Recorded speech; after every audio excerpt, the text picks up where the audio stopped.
Good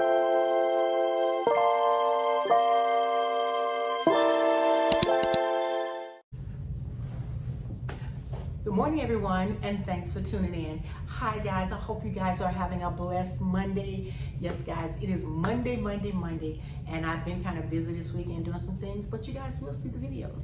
So, guys, I just want to hop on in there and, guys, talk about the mental health piece as I always do on Mondays. And the mental health piece, it is so good for me because as I do the mental health piece, it really helps me. And like I do the Wednesdays, wind down Wednesdays, that also is to help me. Because guys, I am a caregiver of my daughter who will be 32 next week, and she's having a birthday. So I'm trying to get some things together for that. And I wanted to come on just to talk about the mental health of a parent who is raising a child that has a disability. So guys, I chose this because the other morning I kind of woke up and I was thinking about so many things were running through my mind. And the disclaimer is I'm not a doctor, I'm not a nurse, I'm not a psychologist, I'm not a psychiatrist, I'm not a therapist, I'm none of those things. I just come on, guys, and share a part of my life and hope that in me sharing what I'm going through can help you.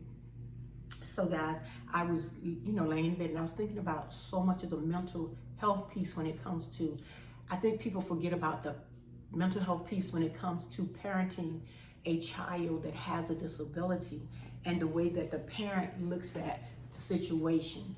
So first and foremost, like I told you guys, my daughter was 3 when I found out she had a learning disability, which really affected me a lot because I was already going through trauma and abuse with her dad, and I ended up leaving that situation and raising my daughter by myself. But I just wanted to come on and talk about the mental health piece and how we as parents with children with disabilities or caregivers or someone we have to take care of, our mental is so different than the person who doesn't have that issue. And for me, the mental part is ongoing and that's the reason why I talk about mental health. The mental piece is always ongoing for us because we, to me, have a lot of stressors and triggers and things because we're always thinking about our children and what they're going through. And for me, as I get older, I am thinking about, where my daughter's gonna go, who's gonna take care of her, who's gonna rear her when I'm going. Because I truly believe that a parent with a child with a disability, we look at things a whole lot different than a parent with a child that is normal or what society says is normal, because we are always thinking about how society treats them. We also are thinking about, are they gonna be treated well? Who's gonna take care of them? And are they gonna be treated the way we treat them? So guys, that's why I'm on today talking about the mental health piece with that, because parents with children with a disability, our mental is so different and we are stressed a lot more because we are always trying to think of ways and things to make that child's life better. And for me, it's I've been doing this for my daughter 32 years. And I'm still working at it. I am still a work in progress when it comes to taking care of her. Things change with them, periodically, and they change, their moods change, their personalities can change. And with me, I'm so blessed that my daughter is taken out 4 days a week with a caregiver that helps take care of her. But guys, the thing about it is I want to talk about today is the mental part for a parent that is dealing with a child with a disability. And the part that we're always trying to think of ways to make things better for them. And like for me, when my daughter started school, it was very hard because you don't know whose heart or how a person's heart or mind is set up to treat them. So we're always trying to figure out what is the best fit for them. So for me, guys, when I put her in school, I would take my daughter every morning and check on her and make sure. But I was so blessed with a lot of teachers that were helping teachers. They taught me a lot of things to look out for. And they taught me and told me And as I went to different meetings, you're told about your IEPs, what your child limitations are. And we in the back of our minds are thinking to ourselves, how are we going to make it to this next level? How are we going to be able to take care of our child? How are we going to shield them from society and the people that are, looking at them and going, oh my goodness. And when we're somewhere, and my heart goes out to a lot of the parents that now have kids that are autistic, because sometimes the artistic kids, they act out and they don't know that they're acting out, and they don't know that they're acting out in public. And a lot of times our kids may act out or say something, and then we have other people watching us and saying, oh, what's going on with that? Or I don't understand that. Why are they saying that? Why is that child acting out? Oh, I would spank that child. I would do this to that child. I would do that. So see, and it's double for a person that has a child with a disability, because it seems like the world is always looking at them and wondering, instead of asking you exactly like, hey, what's going on? Is something I can do to help you? For me, I've had a lot of family help to help me, because sometimes you need a break. You gotta have a small break with them. But in our minds, we are always wondering what's going on. How can we do something different? How can we make their life better? And then also in the back of our minds, we're also wondering, what did we do to have to go through this? And I always say that for me, I always took, for me, the world wants to say if you have a child that's different, it's a negative. But for me, so much negativity was coming out of the situation. So I felt like I wanted to turn my negative into a positive.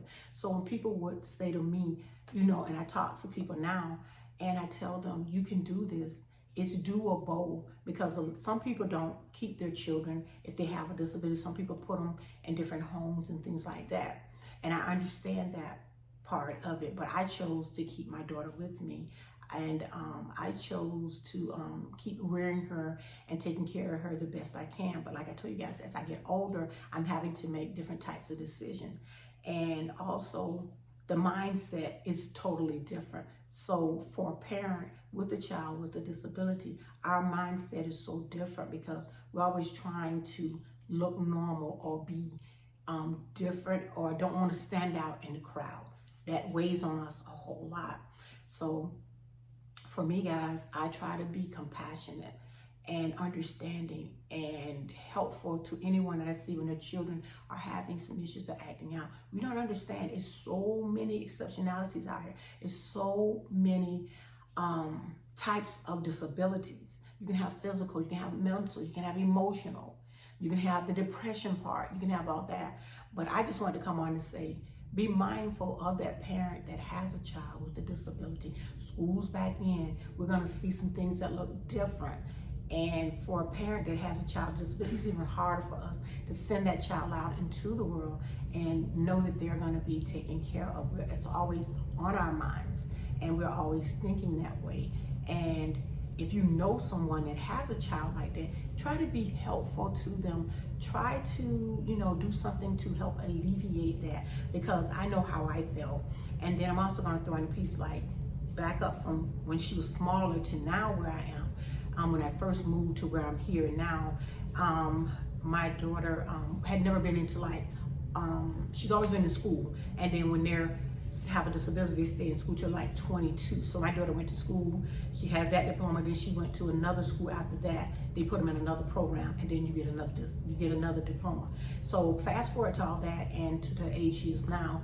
When I moved here to Port St. Lucie, I was told that they have places for her to go and be with people that are like her, which means, when I say that, I mean kids that she can relate to, people she can be around and talk to and be comfortable around. That's very important. So for me, I put her in that program, and it worked out really good until COVID hit.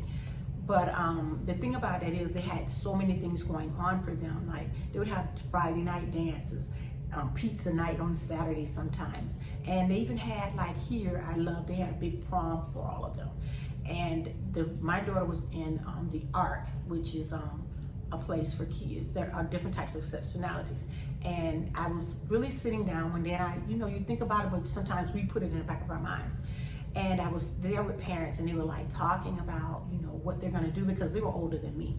And they were talking about, well, you know, I heard the one parent, there's 4 of us like talking, and the one parent was saying, well, I don't really want to leave my child to my other child for them to have to raise that child and finish taking care of that child, because I don't know if they're set up to do this, because everyone's heart is a little different. Everyone's not set up to take care of them.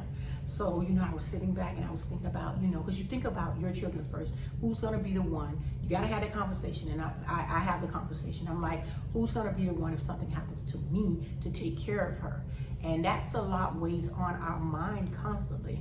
And to know if they're going to be treated properly is very, you know, it's on our minds. And that's why I say the mental health piece is so important. You need to seek help if you're having issues. You need to go to your doctor or see a psychiatrist or psychologist, because a lot of that weighs on a parent that has a special needs child, and a lot weighs on if you're a caregiver and you've taken over that role as that caregiver for a parent that has passed. So our mind is always running and thinking about things that we need to do. That's why we have to slow down, take some time out. We have to always be making plans for our children. And I wanted to read a little of this too, guys. It says, I wanted to bring out a few points. I also like to bring out points. This video is going to be a little long, but I want to bring out a few points so people will know. It says, parenting a child with a special health need can pose stressors beyond those experienced raising typically developing children. And I always tell people that it's a lot different. And then also, researchers have studied that mental health, especially depressive symptoms of parents with a child with special needs. And they say researchers have posted that elevated exposure to stressors that may accompany parenting a child with special needs lead to elevated rates of depression symptoms and depression in the parents. And that is very true, because some days you're going to have your good days. Some days it's going to be different. It's going to be stressful. The child's going to be different. Like with my daughter, some days she has very good days, and then some days she's kind of like all over the place. And that's something you have to deal with, and also deal with your mental. So like I tell people, if your mental capacity is not right where it needs to be, then you can't be the best person to take care of who you need to take care of. And then also, I wanted to say that parents raising a child with special needs often report insufficient support and feeling of helplessness. And I've been there, guys. I understand that. And it says that parents with special needs children can lose a sense of control as the healthcare system assumes greater responsibility for the child's well-being. A sense of control is important for minimizing stress experiencing by parents of children with special needs. So guys, if you know someone that has a child with special needs, reach out, try to help them. And I'm just gonna throw this in right quick. And you know, a lot of people don't know how they can support a parent with a child that has a special needs. Sometimes just, you know, ask specific questions if you can help them, if you can do something for them, if you can just be there for them. You know, it's easy to talk about the child as opposed to asking questions so that you'll know what's exactly going on, and not trying to think about, oh, they got a child, you know, that child is, you know, something's wrong. And, you know, instead of saying that, try to be a positive. And also, make sure that you be inclusive with that parent. Although a child with a disability may be limited in what she can do, there are still plenty of things she can enjoy. So if you know someone that has a child, there's other things that you can do for them. And they can also be inclusive in the things that are going on, because the parents need to have that inclusivity so they can feel inclusive in what's going on. And be respectful of the parents' needs. As much as I appreciate being, you know, you got to be during certain times, just be mindful of what you're seeing that parent is going through. And sometimes I say, I currently, you know, some parents this young lady says she binges and watching TV. And sometimes you just need a way to, you know, handle that situation better. And also make sure you kind of offer help, like I was saying. Offer help if you can do something for them. Take that child for maybe 20 minutes, 30 minutes. That really helps a parent. You know, and my daughter was good with that. She took my daughter for like part of a summer. And it was a big difference for me because I was able to get out and do a lot of things and enjoy myself and learn to keep enjoying myself and taking care of myself. And also make sure you treat us normally. We want to be treated normally. We don't want to we don't want to be treated differently. We want to be treated just like everyone else. We don't want you to feel like you know that we're not normal, because we're normal. We're just like anyone else. And says you don't always need to know what to say or do. You know, you don't always need to know what to say, but you just be there for them, be a friend for them. And second, you can be curious. It's okay to ask when you have questions. Although not every parent of a child with special needs feels this way. I would rather people ask me anything at all on their minds about, you know, my daughter and what she's going through. And I don't mind if you ask questions, because that way I can explain it to you. And the next one says, you know, you just need to be, you know, if you can, be there for a parent that has a child with a disability. And be the, you know, that's why I say it's so very important that you take care of your mental, because if you don't take care of your mental, you can't continue to take care of others. And for me, it has most definitely been a struggle. You know, I struggle every day, and not so much as a struggle part, but I know that there is a God, and I know that everything that happens for a reason. And I know that instead of turning what I've been going through into a negative, to turn it into a positive. Like I was saying, when people would say, you know, people would look at me and, you know, they'll wonder, oh, why is she out? What happened? Why, you know, instead of thinking negative, think something positive. And for me, I always say, you know, and this is my saying for me, I've been saying this for 32 years.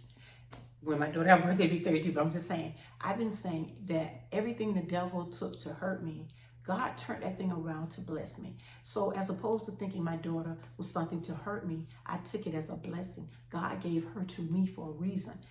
And that's the way I look at it. He gave her to me for a reason. And, you know, I have her, I take care of her, I talk to her, she's my friend, we do things together. And then I also have to remember I have a life separately too. But I just know that everything happens for a reason, and nothing that happens to you happens by chance. Everything, if you look at it, is a blessing, but you have to know how to turn a negative into a positive. And guys, that's what I just want you to be mindful of. Anyone you know that has a child that has a disability, the mental part wears on those parents heavily. And I want to keep the videos kind of long today, guys, but I want to say thank you so much, guys. Don't forget to take some time out for yourself. Don't forget to take some time out to love on yourself. Don't forget to take some time out to be the authentic you that you can be. And love on yourself, because self-love is the best love. If you don't love yourself, you cannot love others. If you don't take care of yourself, you can't take care of anyone else. So I have to be selfish in taking care of myself intentionally, so that I can continue to take care of my daughter, so that I can also continue to take care of my family. So guys, don't think you're being selfish. It's not about being selfish. It's about self-love, loving yourself, being the best you that you can be. That's very important. And guys, I want to say thank you to all my subscribers for subscribing to the channel. This is probably the longest video I've ever done, but I just had some points I had to bring out and talk to you guys about. But thank you to all my subscribers for subscribing to the channel, guys. We're at 1K, and I know that is a blessing from God. And remember, guys, whatever you're going through, God's got you. He's got you. Just remember to pray. Ask God. He'll send you the answers to anything you may need. But just like I said, thank you to all the subscribers. You guys have a blessed day. Enjoy your Monday and make the best of this day that God has given you another day. Don't forget to do your affirmations. Don't forget to do your prayers. Don't forget to do your vision board. And most of all, don't forget to do that scripture, guys, because that one scripture can make your day. And don't forget another thing, guys, smile. Because when you smile, the whole world will smile back at you. Keep that beautiful personality up and keep loving in yourself. And you guys have a great one. And I'll see you guys, in the next one.